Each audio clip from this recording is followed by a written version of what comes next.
सत्ता में है और फिर उम्मीद है, उनको पूरा भरोसा है भारतीय जनता पार्टी। लेकिन अब इसमें मध्य प्रदेश में आप लोग कैसे पेश पाओगे? देखिए, अति विश्वास है ये इनको अपने राजपाट और अपनी कुर्सी का, अपने अपने पद का इनको हो गया है अहंकार।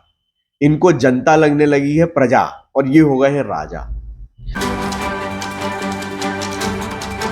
अगर हम बात करें एफडीए की, तो एफडीए तो कांग्रेस लाई थी। पहले तो ये विरुद्ध थे, जीएसटी के विरुद्ध थे।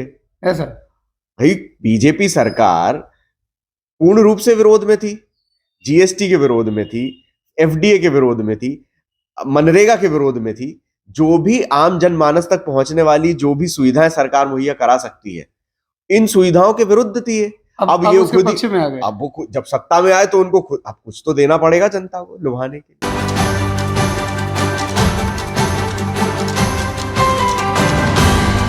वो पूरा हाईजैक कर लिया है। आप नाम बदलो, नाम बदलने की राजनीति चल रही है, काम नहीं बदलते। हाँ। नाम बदलते, शहरों के नाम बदल दो, स्टेशनों के नाम बदल दो। आप इस चीज को देखिए कि कितना भी अनुशासनात्मक रूप से बात करें कि हम तो बहुत अनुशासित पार्टी हैं, दुनिया की सबसे बड़ी पार्टी हैं, लेकिन इनके संगठन में जितना अभी मनमुटाव और खींचतान है, उतना इनके संगठन में कभी नहीं रहा। ये इसलिए भी है क्योंकि इनने महत्वाकांक्षा की जो राजनीति का जो बीजारोपण किया व्यक्ति के मन में, उस कारण से वो व्यक्ति जो कार्यकर्ता के रूप में काम करता था, अब उसको नेता बनना है। आपने गलियों के, नालियों के, गले कूचों के, पेड़ों के इंचार्ज बना दिए क्योंकि आपको पद बांटने थे। बंदर बांट किया पदों का आपने, महत्वाकांक्षा जागृत हो गई। अब महत्वाकांक्षा को पूर्ति कैसे करोगे? लेकिन आपका अनुसांगिक संगठन जो मूलभूत संगठन है आरएसएस, वो तो था। वो क्या कर रहा था उस वक्त? चलिए, भारतीय जनता पार्टी नहीं थी, जनसंघ नहीं था, लेकिन कम से कम आरएसएस तो थी। तो जब स्वयंसेवक संघ था तो वो क्या कर रहा था? उस समय ये पेंशन ले रहे थे अंग्रेजों से, मुखबिरी कर रहे थे, चिट्ठियां लिख रहे थे माफियों के लिए, जेलों में बंद। ये स्वतंत्रता संग्राम था इनके लिए।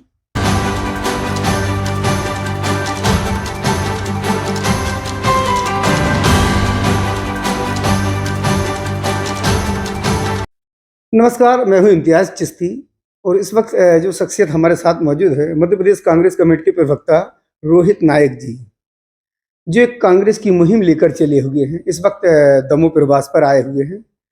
आइए हम बात करते हैं कि आखिरकार इनकी जो मुहिम, इनको जो जिम्मेदारी मिली थी, कैसी चल रही है। जी सर, स्वागत है आपका हमारे चैनल में।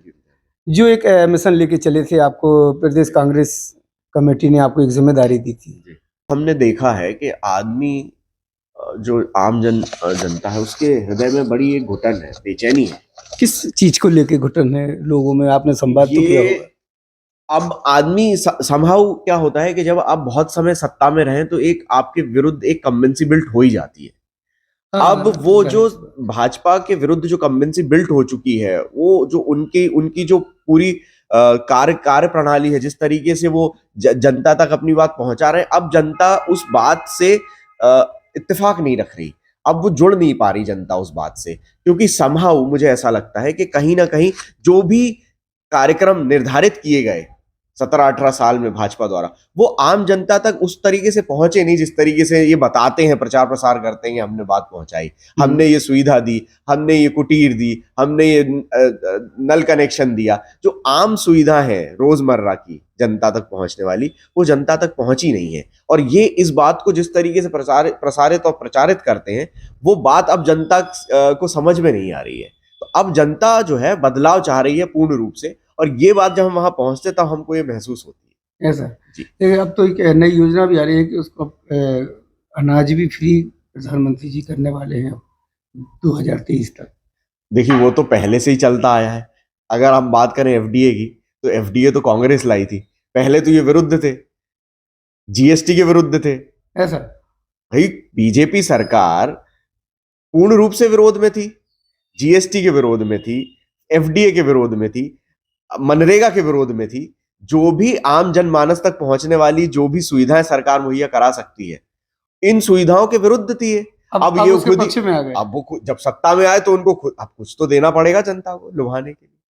तो अब ये वो उस चीज को इम्प्लीमेंट कर रहे हैं जो बेसिकली जो ब्रेन मतलब जो कांग्रेस के कॉन्सेप्ट थे वो उसी पूरे पे हाईजैक पहले कर विरोध लिए किया हैं, और हाईजैक वो कर पूरा हाईजैक कर लिया है। आप ऐसा। नाम बदलो, नाम बदलने की राजनीति चल रही है, काम नहीं बदलते, हाँ। नाम बदलते। शहरों के नाम बदल दो, स्टेशनों के नाम बदल दो, सड़कों के नाम बदल चलिए दो। ये तो हो गई। अब इसके बाद कांग्रेस का और अगला कदम क्या है, क्या मिशन चलने वाला? प्रियंका गांधी जी के नेतृत्व में मध्य प्रदेश में हाथ से हाथ मिलाओ अभियान चलेगा, जिसमें हम भारत जोड़ो की तरह ही मध्य प्रदेश में इस अभियान को चलाकर संगठन को और मजबूती प्रदान करने का काम करेंगी वो। और इसके लिए हम लोग पूरी तरह से अभी पूरी रूपरेखा तैयार कर ली है हमने। मुख्य रूप से फ्रंटल ऑर्गेनाइजेशन से महिला मोर्चा जो है उसको सबसे ज्यादा तवज्जो दी जाएगी, ऐसा। क्योंकि महिलाओं को आगे लाना राहुल गांधी जी का, प्रियंका जी का एक स्वप्न रहा है। जितना रिजर्वेशन, जितना टिकट्स में रिजर्वेशन, जितना उनकी सहभागिता हम बढ़ा सकें, इस बात पे जितना जोर कांग्रेस ने दिया है इतना भाजपा ने आज तक नहीं दिया है। महिलाओं को का सशक्तिकरण, ये भले ही बोलते रहे, लेकिन आज महिलाओं की क्या स्थिति है? मध्य प्रदेश महिलाओं के विरुद्ध, बच्चियों के विरुद्ध जो क्राइम्स होते हैं उसमें किस पायदान पे है? टॉप मोस्ट पायदान पे है। आदिवासियों के विरुद्ध जो अपराध होते हैं, आदिवासियों के साथ जो काम होते हैं, जिस तरीके की जो समाज में एकजुटता नहीं है, उस बात को आप देखें तो आदिवासियों के विरुद्ध इतने अपराध होते हैं, उसमें मध्य प्रदेश नंबर 1 पे है। तो ये कितनी भी टंटिया मामा की बात करें, कितनी भी आदिवासियों को सुविधाएं मुहैया करने की बात करें, लेकिन अंततोगत्वा अगर देखा जाए तो सबसे ज्यादा दबा कुचला वर्ग तो वही है। प्रधानमंत्री जी आदिवासियों को वनवासी बताते हैं कि आप तो वन में रहो, शहर मत आओ, वनवासी रहो। ये तो बात है। इनकी क्या सोच क्या है कि ये लोग आज जैसे अभी आपने बताया कि ग्रामीण में जब लोगों से बात करते हैं तो एक मुंह भंग सा हो गया है बिल्कुल इनसे। बिल्कुल। इतना बड़ा संगठन हो चुका है भारतीय जनता पार्टी, राष्ट्रीय लेवल की पार्टी है, और अब अगले चुनाव की उनकी पूरी जोर शोर से तैयारी है जी। और इस बार भी वो दावा कर रहे हैं भरपूर, इस बार वो चुनाव लेके जाएं।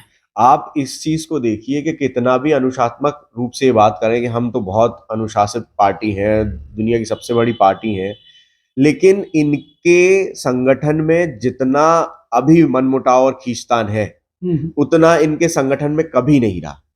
ये इसलिए भी है क्योंकि इनने महत्वाकांक्षा की जो राजनीति का जो बीजारोपण किया व्यक्ति के मन में, उस कारण से वो व्यक्ति जो कार्यकर्ता के रूप में काम करता था अब उसको नेता बनना है। आपने गलियों के, नालियों के, गले कूचों के, पेड़ों के इंचार्ज बना दिए क्योंकि आपको पद बांटने थे। बंदर बांट किया पदों का आपने, महत्वाकांक्षा जागृत हो गई। अब महत्वाकांक्षा को पूर्ति कैसे करोगे? तो अब खींचतान चालू है। दूसरा, ये बोलते थे हम कांग्रेस मुक्त कर देंगे, खुद कांग्रेस युक्त है, कांग्रेस मुक्त करने वाले थे, कांग्रेस को तो इनने अपने अंदर विलय कर लिया। जितने आओ भैया आ जाओ, तो खुद कांग्रेस युक्त हो गए। अब जो व्यक्ति जहां पर बैठा था, ये एक नई परंपरा नहीं चल गई कि किसी के विधायकों को तोड़ के अपनी सरकार सामने लेके खड़ा करे? देखिए, तोड़ने की राजनीति तो शुरू से इनने करी। ये कितना भी देशभक्ति की बात करें, अंततोगत्वा ये लेते तो पेंशन ही थे ना ब्रिटिशर से। चलिए भारतीय जनता पार्टी नहीं थी, जनसंघ नहीं था, लेकिन कम से कम आरएसएस तो थी। तो जब स्वयंसेवक संघ था तो वो क्या कर रहा था? उस समय ये पेंशन ले रहे थे अंग्रेजों से, मुखबिरी कर रहे थे, चिट्ठियां लिख रहे थे माफियों के लिए, जेलों में बंद। ये स्वतंत्रता संग्राम था इनके लिए। अब लेकिन सत्ता में है और फिर उम्मीद है, उनको पूरा भरोसा है भारतीय जनता पार्टी, लेकिन अब इसमें मध्य प्रदेश में आप लोग कैसे पेश पाओगे? देखिए, अति विश्वास है ये इनको अपने राजपाट और अपनी कुर्सी का, अपने पद का इनको हो गया है अहंकार। इनको जनता लगने लगी है प्रजा, और ये हो गए हैं राजा। क्या तैयारी क्या है कमलनाथ जी की? हम लोगों कैसे पेश पाओगे भारतीय जनता पार्टी की? हम लोगों ने पिछली बार भी 50 मदों में 973 बिंदुओं में अपना मैनिफेस्टो रिलीज किया था। हमारा जो वचन पत्र था बहुत इलेबोरेट था। इस बार एक चीज उसमें और ऐड करी है, जिलेवार भी हम लोग हर जिले की क्या मुख्य समस्या है वो भी ऐड करेंगे। तो 55 जिलों का 55 बिंदुओं का 55 अलग मदों में एक मैनिफेस्टो और रिलीज होगा, मेन राज्य के मैनिफेस्टो के साथ, जिसमें जिलेवार समस्याओं को उनको केंद्र में रख के, और उसके लिए गठित की गई हैं समितियां तो जिलेवार व्यक्ति और कल्चरल या मूलभूत सुविधाओं से संबंधित इस तरीके से अलग अलग हम लोगों कुल ने मिला के तैयारियां मुकम्मल हैं। बहुत बहुत पूर्ण रूप से अब हम एक और लोग मिशन सज्ज चलने हैं। वाला है, हाथ से हाथ हाँ, मिलाओ। बहुत जोर से चलेगा वो, और हम लोग बहुत उसमें ये शहरी और ग्रामीण दोनों में। पूरी सक्रियता से उसमें संगठन को और मजबूती प्रदान करने का काम करेंगे। तो ये थे रोहित जी, जिस तरीके से बेबाकी से कहा है कि कांग्रेस पार्टी अपनी मुहिम बराबर बनाए हुए है और कैसे उसको चुनाव जीतना है, इसकी भी भूमिका और रणनीति तैयार हो चुकी है। अब देखना होगा कि इनकी इस मुहिम को कितना और समर्थन हासिल होता है। इम्तियाज चिश्ती, दमोह।